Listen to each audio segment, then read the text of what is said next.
en hipocalcemia, pues primero se tiene que precisar algunos datos importantes en relación a la homeostasis del calcio. Del 99% o casi 99%, pues esta se encuentra almacenado, depositado, tiene su reservorio a nivel de huesos, y el 0,1% a nivel extracelular, que es el que prácticamente ejerce todo su mecanismo, perdón, creo que falta poner, todo su,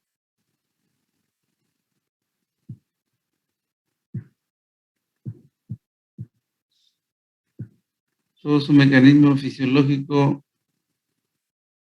o también, ¿por qué no fisiopatológico cuando se encuentran alterados? En ese sentido, el calcio pues, extracelular, que es, si se dan cuenta, el mínimo 0,1%, tiene tres funciones biológicas fundamentales, ¿no? Que viene a ser la función muscular, las vías intracelulares y también la coagulación. Tal vez esta función muscular es la que más nos manifiesta como cuadro clínico del paciente, y que los que muchas veces tiene que ver con la insuficiencia respiratoria que estos generan durante una crisis de hipocalcemia severa, porque la musculatura respiratoria también se ve afecta. Los niveles de calcio sérico mantienen un rango relativamente estrecho, ¿no? Entre 8,5 y 10,5, que es la normalidad, para que cumpla su función como tal. Y son de vital importancia, obviamente, la paratormona y la vitamina D. Paratormona y vitamina D son los principales gestores de la buena homeostasis de calcio. Por supuesto que también participa la calcitonina, ahí vamos a ver un esquemita, pero no tiene un papel muy preponderante para su participación como afección, digamos ya, de enfermedad misma, de la falta o exceso de calcio. Pero suficiente acordarse que PTH y vitamina D son los que participan con más fuerza o más peso en el equilibrio de buen nivel de calcio. Estoy por ahí.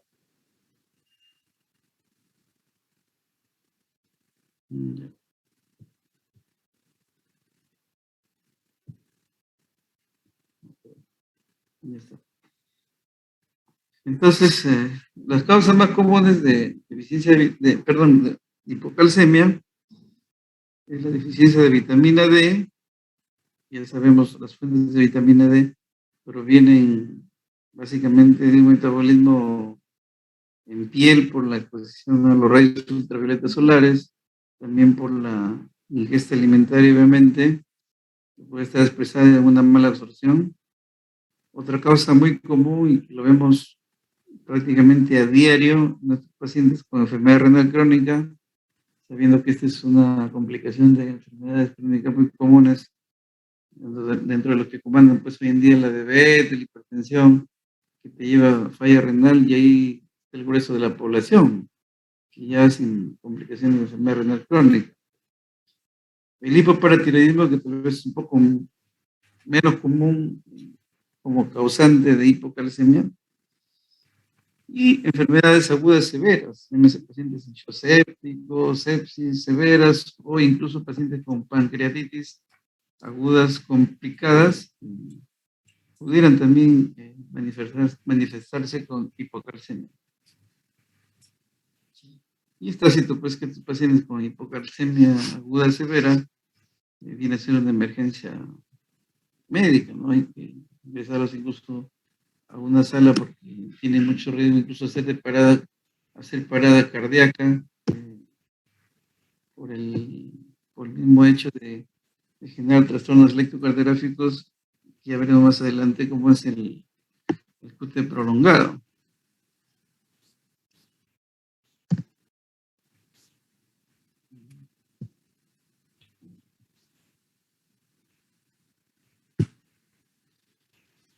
Y este es un resumen pues del mecanismo de acción de la paratormona que tiene 3 órganos blancos donde participa. Tenemos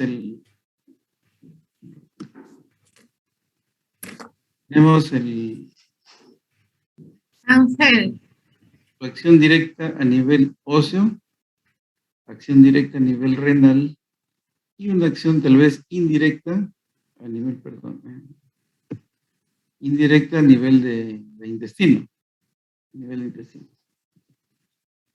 Entonces, a nivel de hueso, aumenta la resorción ósea, a nivel de riñón, va a aumentar la absorción de calcio, y a nivel de riñón también va a promover o va a estimular a la 1-alfa-hidroxilasa para que se genere el calcitriol, que viene a ser el 1,25-hidroxivitamina D, y esto va a generar pues también absorción de calcio a nivel intestinal.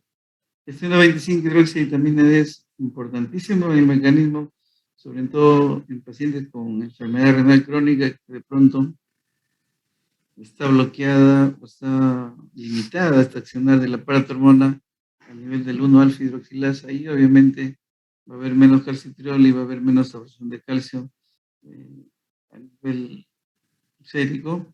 Hablamos de enfermedad renal crónica, y esto pues se va a traducir en un incremento del aparato hormona en afán de compensar. Y esto viene acá que al absorberse el calcio a nivel renal, venir el calcio del hueso a nivel de mayor resorción y el calcio a nivel de mayor absorción intestinal, va a haber obviamente una concentración.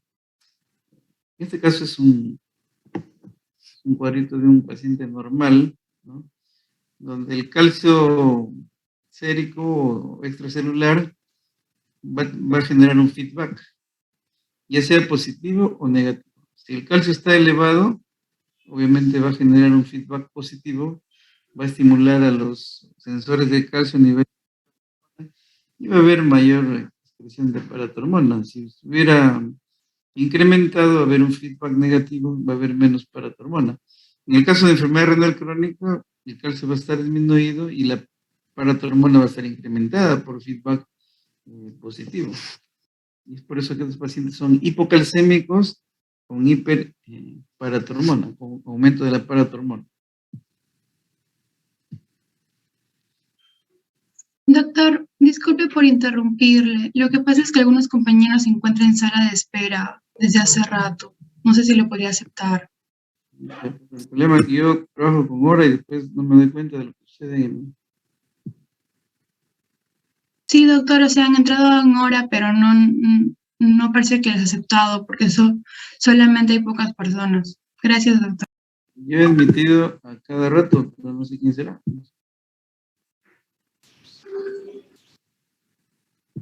¿Ya se han admitido los suficientes ya? Me falta alguien más. Bueno, y entonces este es un resumen del mecanismo de lo que me venía hablando, donde están los receptores de los sensores de calcio, ¿no? De tal manera que cuando el calcio baja, vamos a poner de ejemplo una enfermedad renal crónica, que me interesa que lo fijen bien porque tenemos muchos casos, ¿ya? Entonces, a nivel de la célula paratiroidea, esta baja concentración de calcio va a generar mayor incremento de paratormona. Y al haber mayor incremento de paratormona, por eso que, vuelvo a repetir, en enfermedad renal crónica hay hipocalcemia, pero con PTH alto, a diferencia de un hipoparatiroidismo primario donde el PTH está bajo y también hay calcio bajo, por supuesto, ¿no? Pero esto juega un rol importante en el manejo, sobre todo de enfermedad renal crónica. De ahí que en los hiperparatiroidismos secundarios a enfermedad renal crónica se emplea en algunas ocasiones el cinacalcet, que es el que bloquea este receptor para que no haya mayor producción de paratormona. Bueno, y entonces, bueno, acá es unos términos en inglés, ¿no? Pero estoy hablándolo ya en la forma fisiológica. Entonces, al haber aumento de paratormona, a nivel del hueso va a estimular la resorción, o sea, resorciones de carcomer. O sea, mayor resorción del hueso y va a haber mayor salida al torrente sanguíneo de calcio. A nivel de riñón, en forma directa, la paratormona va a incrementar la absorción de calcio o la reabsorción de calcio e indirectamente va a estimular a la 1-alfa hidroxilasa para que el 25-hidroxivitamina D de pronto se genere en el hígado, ya en el riñón se transforme en 1,25-hidroxivitamina D para que a nivel intestinal se genere un mayor incremento de la absorción de calcio y también la absorción de fósforo. Entonces, tres mecanismos fundamentales de la paratormona.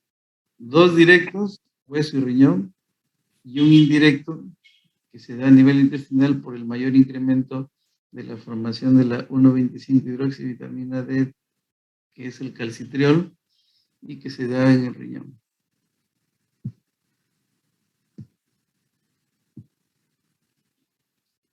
Y este cuadrito es de los causales de hipocalcemia en relación a paratormona. Ya habíamos estado hablando de los famosos feedback positivo, feedback negativo, y hablamos también, y acá aparece este trastorno que vuelvo a repetir en la sala de hospitalización. Pues yo diría que de 10 pacientes, por lo menos más de la mitad, un poquito más de la mitad, todos tienen falla renal crónica, y ya tiene que ver algo con diálisis, tiene que ver algo con manejo de medio interno, electrolítico, todo. Y estos pacientes tienen hipocalcemia, pero con un PTH elevado. PTH elevado. En las deficiencias de vitamina D también PTH elevado, ¿no? Tratando de rescatar los casos más comunes, y también hablamos de la pancreatitis, o las sepsis severas, cuadros sépticos severos, 8 séptico, también va a haber hipocalcemia, pero nuestra PTH va a estar elevada. Y en la PTH baja sí ya tiene que ver mucho con la glándula paratiroides misma, que de repente ha sido extirpada por cuestiones iatrogénicas, postquirúrgicas de un tiroides, se me ocurre. O también pacientes que recibieron de repente radiación por alguna adenopatías, se me ocurre un linfoma, que mucho coge cuello y de pronto necesita radiación. También pueden verse comprometidas las paratiroides, y esto genera pues una hipocalcemia por hipoparatiroidismo, donde obviamente la PTH va a estar baja. Algunas infecciones de VIH también han sido reportadas como que disminuye la PTH, pero no es muy común. Y a nivel de drogas, sí me interesa que se fije o se tenga bien presente, porque forma parte del fluxograma del enfoque de las hipocalcemias, el tema del magnesio. Dosar magnesio en una hipocalcemia es clave, tan igual como dosar una albúmina para corregirla. Entonces, la hipomagnesemia o magnesio bajo es una causa muy común de hipocalcemias, y que muchas veces se corrige mejorando la hipomagnesemia. Considerando que el magnesio tiene que ver directamente en la secreción de paratormona, y tiene que ver directamente en el lugar en el foco, en el target de acción de la paratormona. Estamos hablando que a nivel de paratiroides genera el magnesio la excreción de paratormona al torrente, y a nivel de hueso la mejor acción para que se genere la resorción. De tal manera que el magnesio, si tú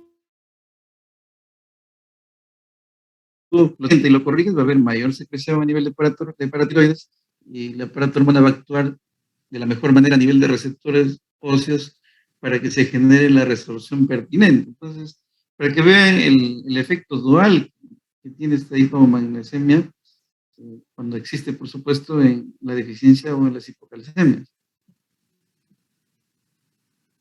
Entonces, acordarse de esos dos mecanismos, porque el magnesio es básico en el fluxograma. Y este también es un resumen del cuadro anterior, donde ya dijimos que la PTH va a estar alta básicamente en la enfermedad renal crónica, y la deficiencia de vitamina D, por supuesto, porque va a haber menos absorción de calcio a nivel intestinal, y esto va a generar por feedback positivo y PTH. A la potencia de hipoparatiroidismo donde va a estar bajo, y en la hipomagnesemia pudiera estar bajo o tal vez encontrarlo normal. Por eso es que en forma práctica muchas veces preferimos reponer magnesio y ver cómo se comporta esta hipocalcemia, a no ser pues que se trate de una hipocalcemia ya muy severa donde tengamos que hacer todos los retos del calcio, que ya lo vamos a ver un poquito más adelante. Importante siempre solicitar la 25-hidroxivitamina D. En enfermedad renal crónica puede estar baja, puede estar normal, pero considerando que esta 25-hidroxivitamina D es para efectos de dosificación sérica, porque en realidad lo que está bajo sí en enfermedad renal crónica es el 1,25-hidroxivitamina D, que es el calcitirol, pero eso no es dosable en forma práctica en los pacientes, no está en el fluxograma del plan de solicitud de examen.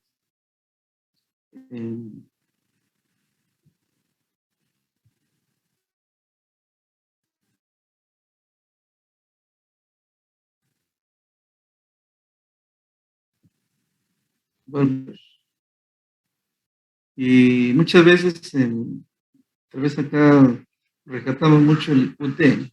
Un electrocardiograma en un paciente con sospecha de hipocalcemia, a veces el QT prolongado pudiera anticiparte a una severidad de hipocalcemia o incluso antes de que se manifieste la hipocalcemia. Sirve para adelantarse a una hipocalcemia bioquímica, diría así, y también para ver pronóstico de corrección de esta misma.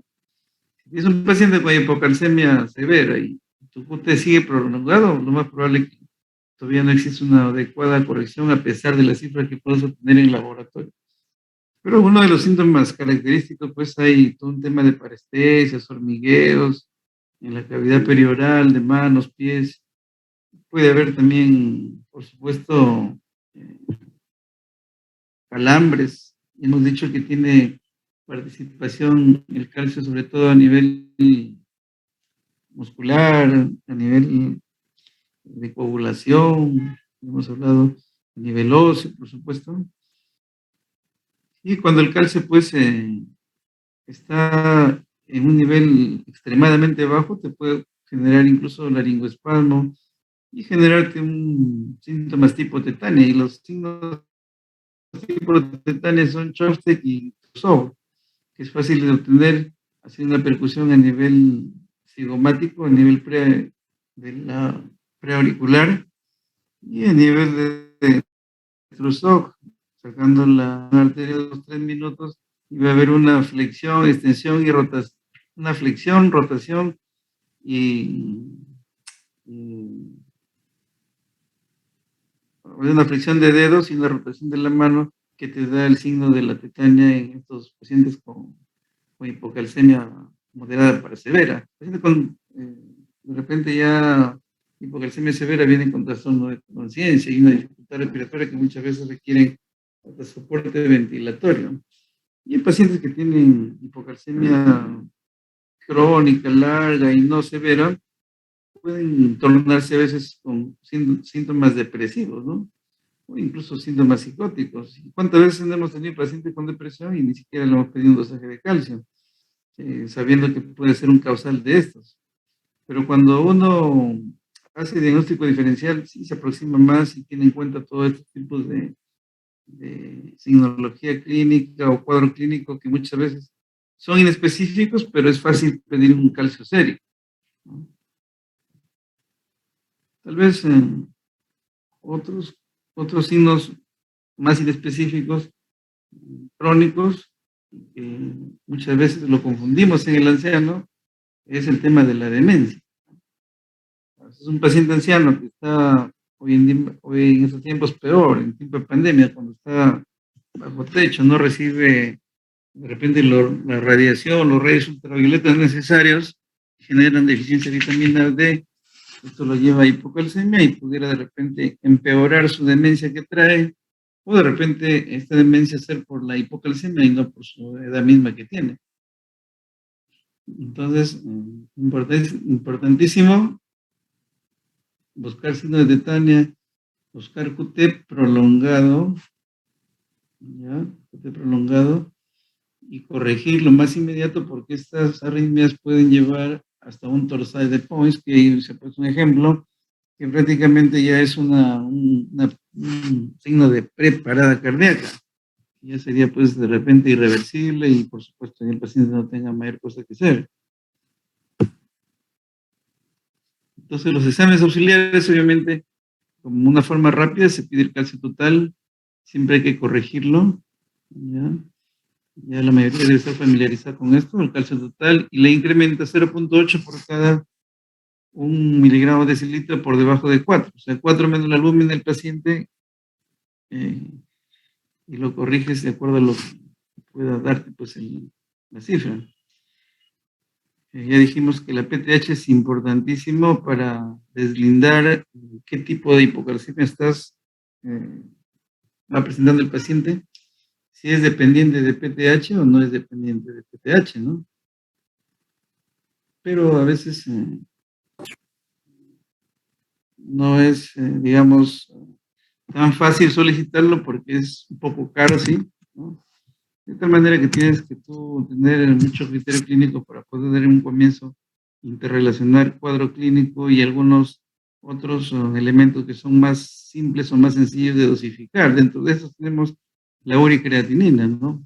Si tenemos una hipocalcemia en un escenario de un paciente con una tasa de filtración, habiendo dosado creatinina de un 4 o 5 estadio 4 o 5, de repente ya puede estar pensando que esta hipocalcemia sea por la misma falta del calcitriol que está generando hipocalcemia. El fósforo también es importante porque está directamente relacionado al nivel de paratormona. Ya habíamos visto en el esquema anterior que a nivel renal la PTH te absorbe calcio y te elimina fósforo. Entonces puede haber hipofosfatemia.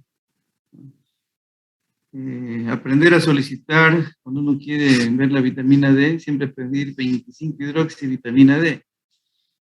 Y el magnesio es relevante pedirlo en todo paciente con hipocalcemia.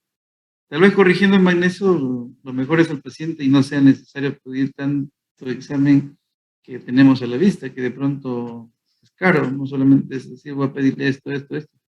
Tenemos todas las opciones que tú puedes evaluar en un paciente con hipocalcemia, pero acá, en forma práctica, acá dosamos albúmina, de repente estés delante de una pseudo hipocalcemia porque tú lo corriges y de repente el calcio entra dentro de lo normal, entonces esas son las famosas pseudo hipocalcemias en el paciente. Son pseudo hipocalcemias.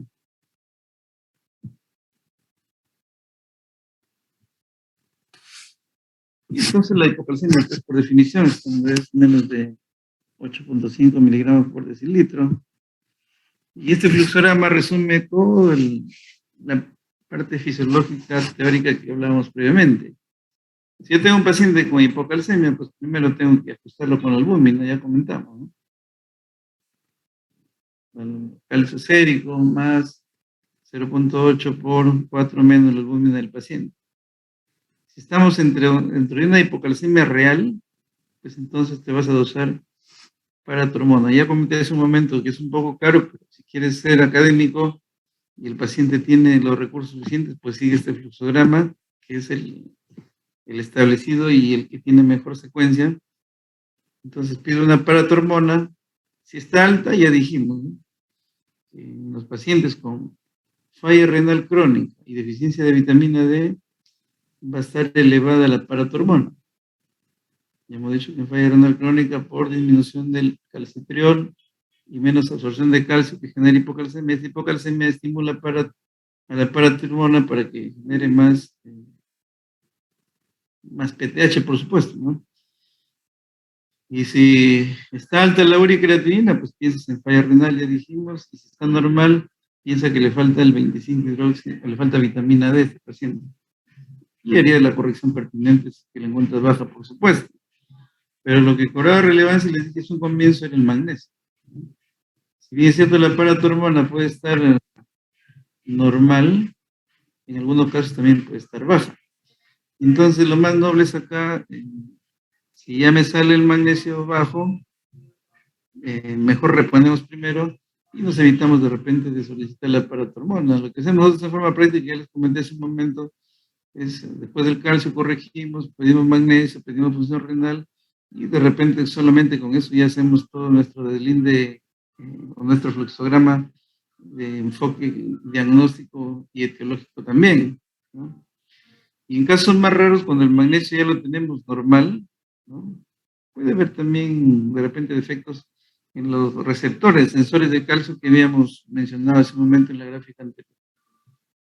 Entonces es relativamente sencillo el enfoque de calcio, sobre todo si el paciente tiene sus recursos y te das a la paratormona. También lo puedes hacer tú un poco de más abajo dentro del fluxograma. Y el hipoparatiroidismo como tal es un deterioro raro, la deficiencia de PTH, ¿no? Hemos visto que la mayor casuística es con aumento de PTH en la enfermedad renal crónica. Hay unos 30 casos por 100.000. Estos son datos extranjeras porque acá no tenemos un registro completo, ¿no?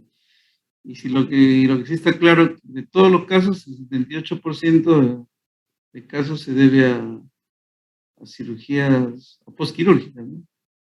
Entonces, siempre un paciente con hipocalcemia, al toque averiguar si ha tenido alguna irradiación al cuello o ha tenido de repente alguna cirugía del tiroides, ¿no?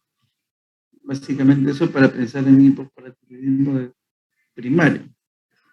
Es más frecuente en mujeres y por supuesto ya hemos hablado de la relevancia de esto y de diagnosticarlo oportunamente. Este cuadro también ya lo vimos hace un momento, simplemente es para enfocar que la deficiencia de paratormona, ¿no?, se va a llevar a una disminución de la resorción ósea, la disminución de PTH te va a disminuir la absorción de calcio, la disminución de paratormona te va a disminuir la formación de calcitriol y todo esto se traduce en hipocalcemia. Entonces, cuando hay disminución de paratormona.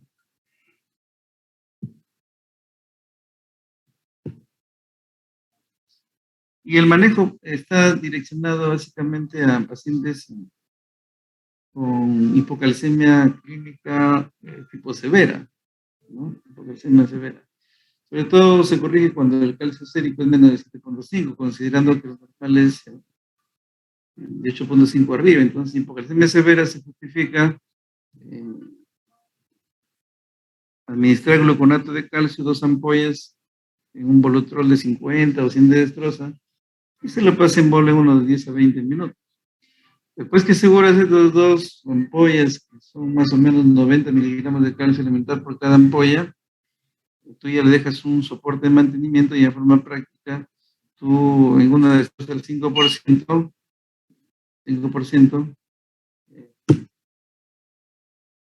una de estas del 5%, le cargas 10 ampollas de gluconato de calcio y lo dejas a 30 ml por hora. 30 ml por hora, que es lo mismo de lo que tenemos a la vista, pero estoy hablando de en forma práctica de lo que se hace. Y una vez que el paciente mejora el nivel de calcio, tienes que darle ya un soporte de mantenimiento permanente con vía oral.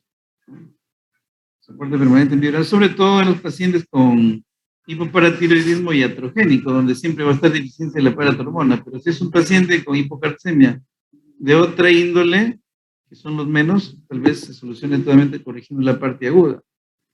Nuevamente hago recalcar que el electrocardiograma es fundamental para reconfirmar diagnóstico, severidad del mismo y para seguimiento. Si un paciente no te corrige, UTE prolongado probablemente requiere todavía más tiempo de soporte de calcio.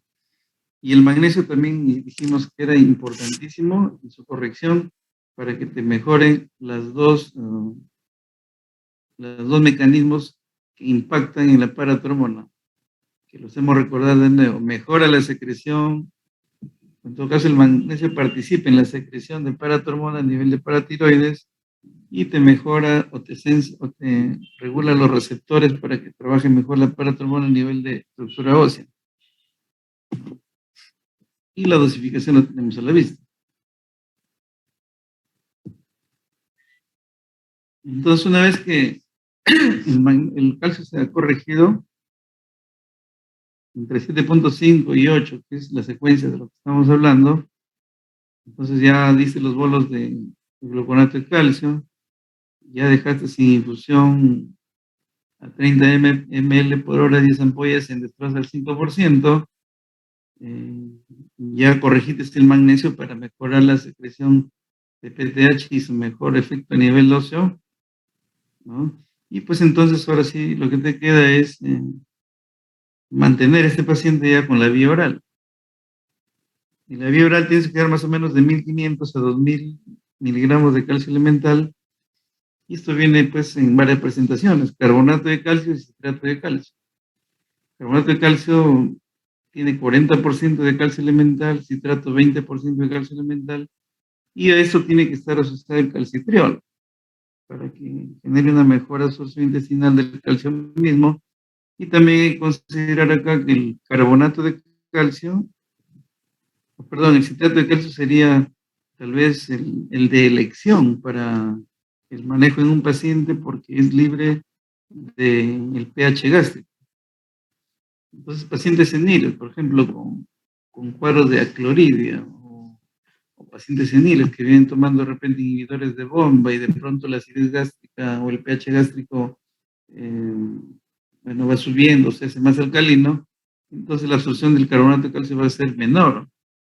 A diferencia del citrato de calcio que no tiene que ver con el pH gástrico para su absorción. La hipercalcemia, que es un trastorno ya lo contrario al anterior, por supuesto, se dice cuando el calcio sérico sube más de 10.5, considerando que la hipercalcemia severa es la que más impacta y la que más efectos aparatosos nos trae. La hipercalcemia, pues el 90% es causado por hiperparatiroidismo primario. Pero estamos hablando de hipercalcemia en general, o sea, las hipercalcemias en general.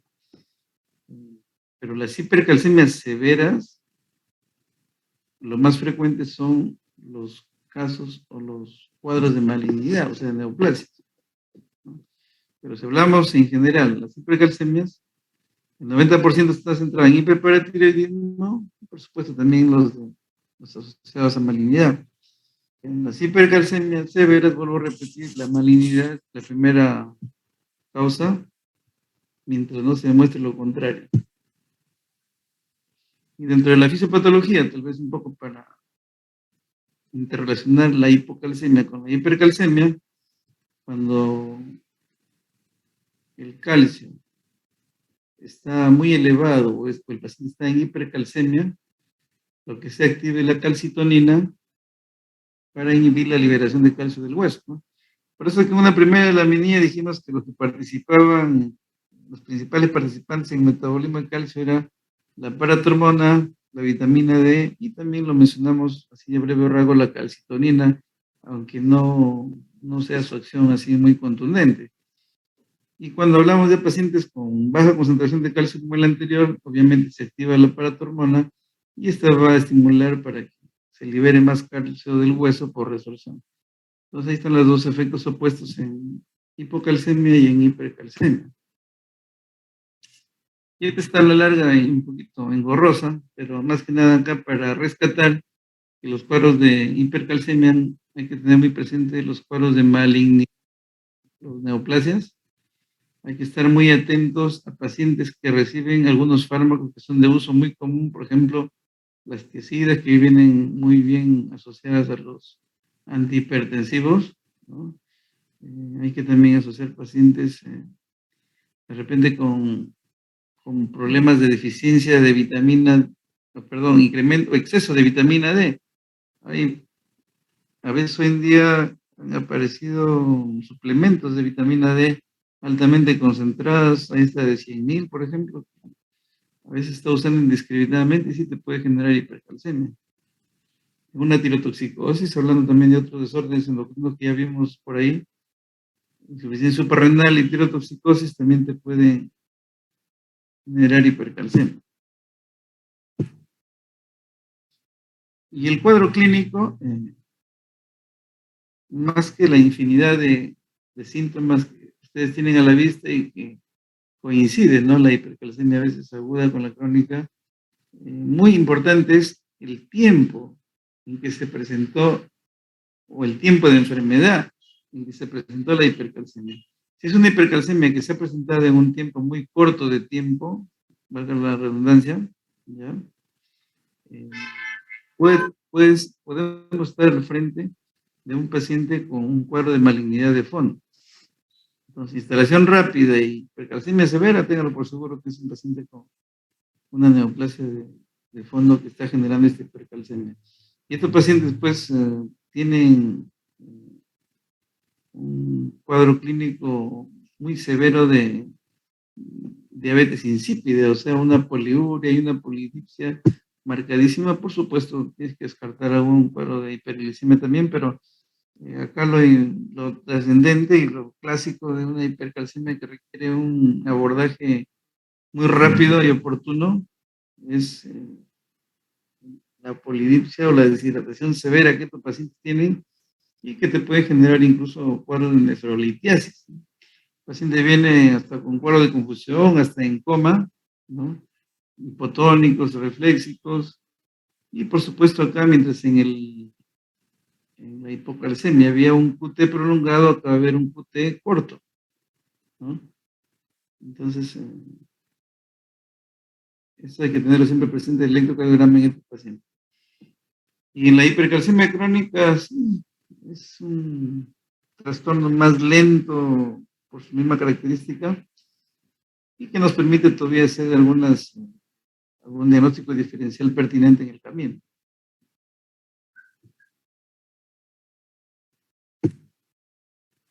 Y ahí están los grados de hipercalcemia. Ya dijimos que la hipercalcemia severa es mayor de 14, esto sí requiere un abordaje inmediato. Ya hablamos de la deshidratación y en el manejo, obviamente, la hidratación es clave, ¿no? Los que requieren manejo agresivo es esto, los severos. Los leve moderado muchas veces puede ser solamente una conducta expectante o paliativa, si quieres. Entonces, cuando estamos frente a un paciente con hipercalcemia, hay que indagar pues, el uso de medicamentos, ¿no? Ya habíamos hablado que dentro de los tantos, los diuréticos tiazídicos de uso masivo pudieran generar hipercalcemia. De repente algún antecedente familiar de hipercalcemia también es importante. Y acá nuevamente, evaluar la gravedad y el grado de hipercalcemia. En todo caso, acá, más que gravedad, sería la velocidad de instalación de la hipercalcemia y el grado de severidad de este mismo. Es importante en el abordaje de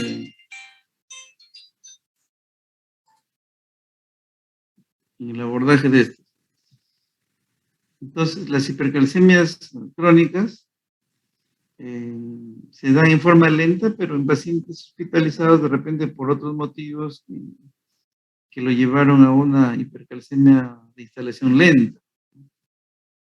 Las hipercalcemias leves de repente se deben más a hiperparatinismos primarios que son de manejo ambulatorio, ¿no? Y las severas sí ya tienen que ver con malignidad. Entonces siempre, tan igual como en hipocalcemia, hay que corregir el calcio en base a la albúmina, igualito. El calcio que de pronto está alto más 0.8 más el calcio más, 4 menos la albúmina del paciente. La fórmula es la misma porque de repente un 13 punto y pico en un hipoglucémico significa ya un 14 y más. Entonces, de preferencia, repetir el calcio y corregir con la albúmina. Entonces, significa que en hiper e hipocalcemia siempre hay que pedir la albúmina para poder hacer el cálculo. La función renal siempre debe ser evaluada. Si el PTH está normal, sugiere un hiperparatidismo o no está suprimido, entonces hay que pensar siempre en un hiperparatidismo primario. El calcitriol también es un objetivo terapéutico en este, y hemos visto todo el desencadenante donde se forma el calcitriol a nivel renal. Y si hay un hiperparatidismo primario, obviamente el calcitriol va a estar aumentado, pero el objetivo terapéutico es tener entre 50 y 75. Casos más raros son la hipercalcemia hipocalciúrica familiar, o sea, hay poco eliminación de calcio, y obviamente los pacientes se van a tornar hipercalcémicos. En la hipercalcemia leve, siempre hemos dicho que la hidratación es lo más importante, pero en la leve puedes tener una conducta todavía expectante, ¿no? Y en algunos casos, tan igual como la hipercalcemia moderada, puedes emplear un calcimimético, o sea, un que se llama el Sinacalcet, que es un simulador de calcio que estimula el sensor del, o que ocupa por competencia el sensor del receptor de calcio a nivel para tu hormona, y va a haber menos secreción de PTH. Es un imitador de calcio, es un calcimimético.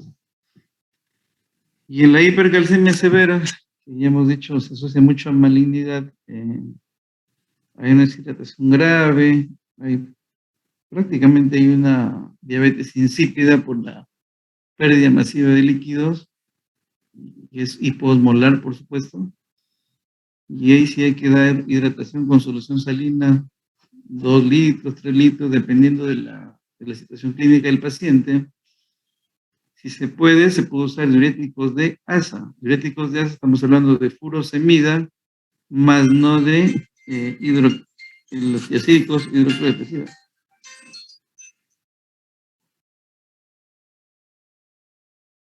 ¿Ya? Entonces, un diurético de asa sí te puede ayudar a eliminar calcio, y el diurético tiacídico, dentro de los que están en la hidroclorotiazida, sí te puede elevar el calcio. Entonces, vas hidratando y vas dando furosemida y te puede ayudar para mejorar la hipercalcemia severa en este paciente, considerando que los fármacos de elección, sobre todo en hipercalcemias por malignidad, que hemos dicho que es la causa más común de hipercalcemia severa, los bifosfonatos van a ayudarte a inhibir la resorción ósea, y obviamente al disminuir o inhibir la resorción ósea te va a disminuir el calcio sérico.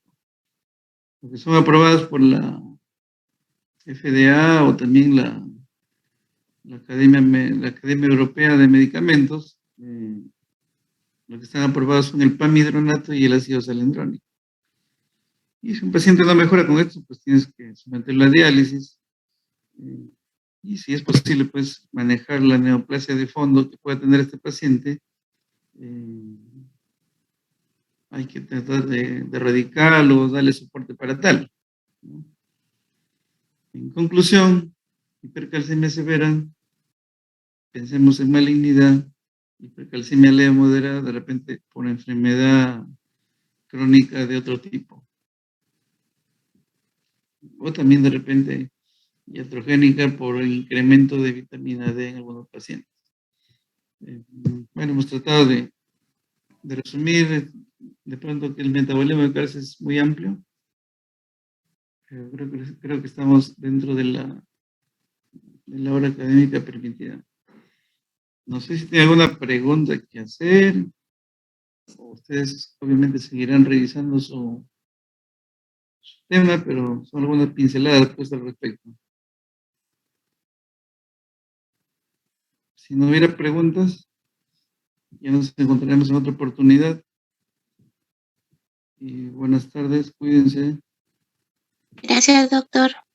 Gracias, doctor. Hasta luego. Chao.